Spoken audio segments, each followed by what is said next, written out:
Hi guys! Welcome back to our channel. Tonight, samahan nyo kaming puntahan yung isa sa mga relaxing place dito sa may Angono, Rizal. At since mahilig na rin lang kayong magkape, samahan na rin natin yan ng relaxing view. Tara, puntahan natin ang Cafe Infinite. Let's go! In about 200 meters, turn right. What's that? Oh, accident.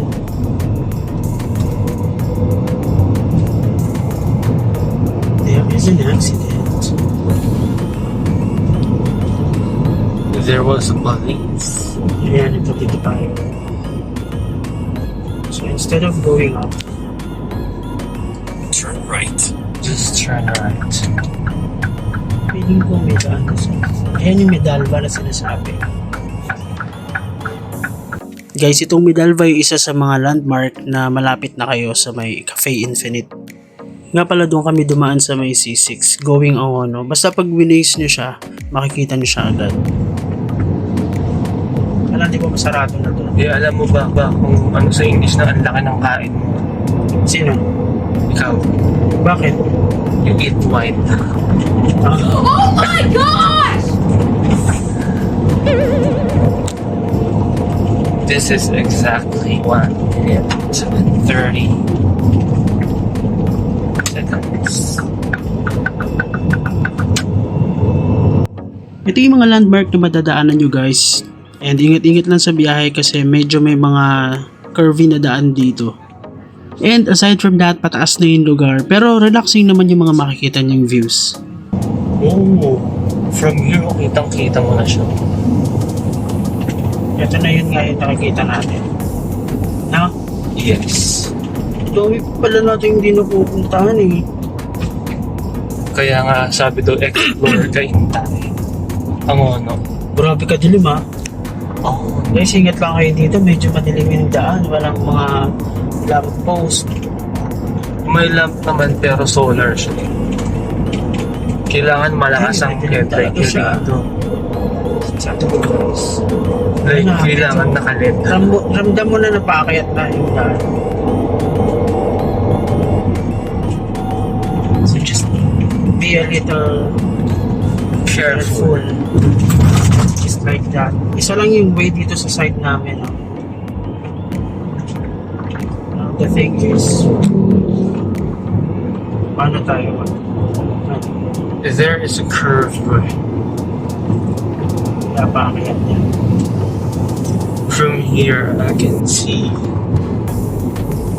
up, Uphill. uphill.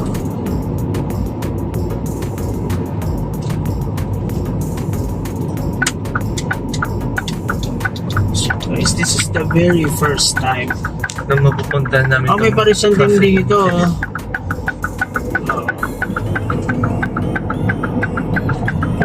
Ano, bakit It's na to very guys? high.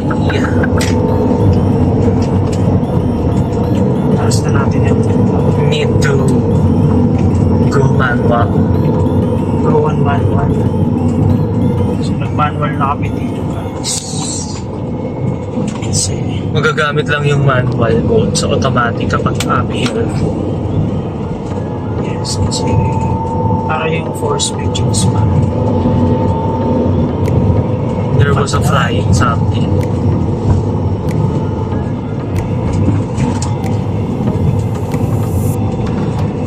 Grabe.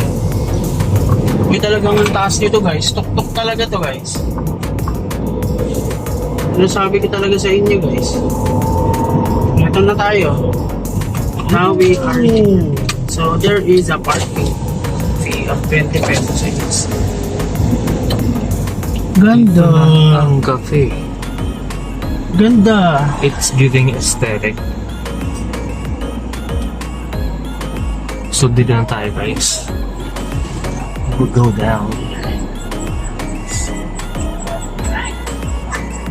Power tailgate. Check mo kayo sa gilid. Okay naman, may space pa. Kaya na ba yan? Uy, grabe guys. Tignan nyo to. Ito yung nakikita namin from dun sa Hillsdale. Tapos ito yung location, ang ganda oh. Ito yung matagal na namin pinag-uusapan ni ano Okay, eh. diba? Sabi ko ngayon, Oo. nakalinya na Sabi yun. ko pa, saan kaya yung ano, yung mataas? Ito pala yun.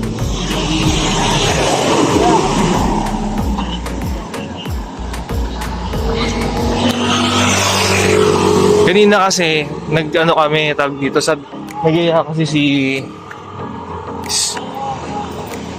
si Rom mag-Hillsdale lang. Sabi ko, try naman natin dun sa mataas. Ito na yung Cafe Infinite, oh. Ikat mo tapos ano, kita mo yung...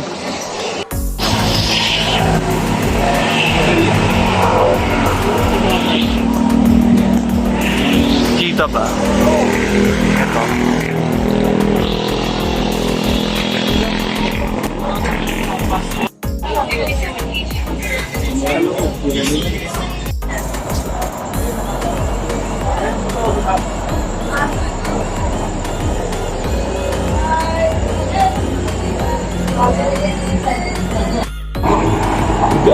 Guys, tingin nyo naman dito from here, oh.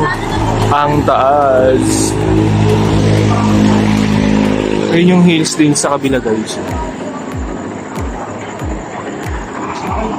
Grabe. Ito yung pinahanap namin na... Grabe, ang taas nito, oh. Gagi, bangin na pala to. Yes.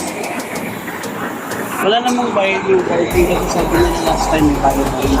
Kaya nga. Ayun. Sabi meron. Ayun kami, oh, nakapark kami dun sa kabila. Pero ang ganda dito. Maganda yung vibe niyo. Relaxing.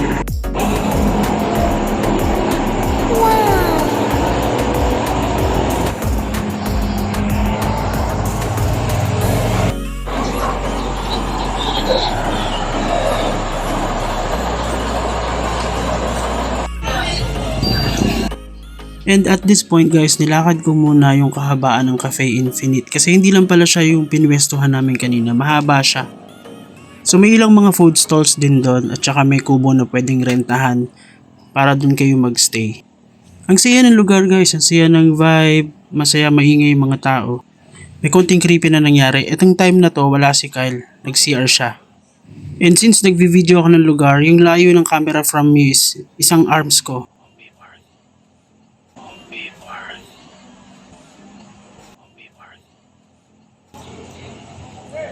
Nag-CR si Kyle ng time na to and actually sa kotse ko na siya nabalikan kasi hindi niya alam na dumiretso ako dito para mag-video. Pag-uwi ko na to narinig nung nag-e-edit na ako. Nakakatawa habang ina-edit ko to 2 beses na walan ng sound yung video, pati yung computer ko nawalan din ng sound. Pero bumalik naman nang ni-restart ko. Hindi naman ako takot sa ganito pero nag-pray kami para sa kapayapaan ng kung sino man yung bumulong. So going back, binalik ko si Kyle sa kotse, ito siya na yung nagbe-video sa akin. Then ito itutur namin kayo sa loob ng Cafe Infinite. I-mute ko lang yung sound kasi baka makapiright tayo. Ang bango. May masarap na pagkain. Para tayo nung nasa resort dito, guys. Ay, parang mas maganda rito, oh. Hindi natin nakita eh. Ang ganda, oh.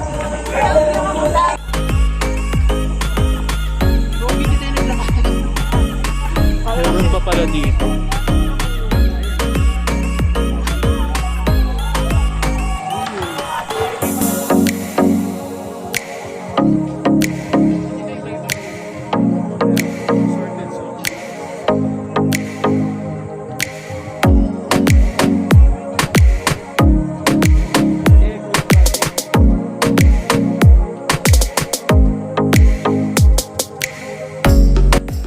Pagpasok mo dito sa loob guys, may mga iba pang food stalls na pwede kang kainan. Pwede rin kayong uminom kasi may mga liquors din kayong pwedeng bilhin dito sa loob. At kung gusto nyo ring mas comfortable, meron dito mga kubo na pwede nyo i-rent ng 50 pesos per hour. Pero meron naman dito mga chairs and tables na pwede nyo gamitin for free. And sa tingin ko marami pang idadagdag dito kasi may mga spaces pa na inaayos. So in upcoming months siguro marami pang bubuksan mga food stalls dito. And itong isang spot rin dito na sobrang relaxing. Ayan, tapos may nakita kaming banner na pwede kayong mag-rent ng swimming pool. Parang 8 in the morning siya nag-open up until 4 o'clock in the afternoon. And for kids, 100 pesos ang entrance. For adults, 150 pesos. So yun lang yung mga details na medyo nakita ko dun sa may advertisement about sa pool. Kung gusto niyo yung tingnan, i-zoom nyo na lang yung video then call the phone number. By the way guys, yung time na to is around 1:30 to 2 a.m. Yes, bukas siya ng 24 hours and marami pang tao as of this time. And nandun sila sa kanya-kanyang spot nila na malapit to sa overlooking. And as I've said, may renta yung kubo, that's 50 pesos per hour and that's for a maximum of 6 person. Ito pala guys yung mas magandang view. Ayun. Mataas. Kita yung doon, oh.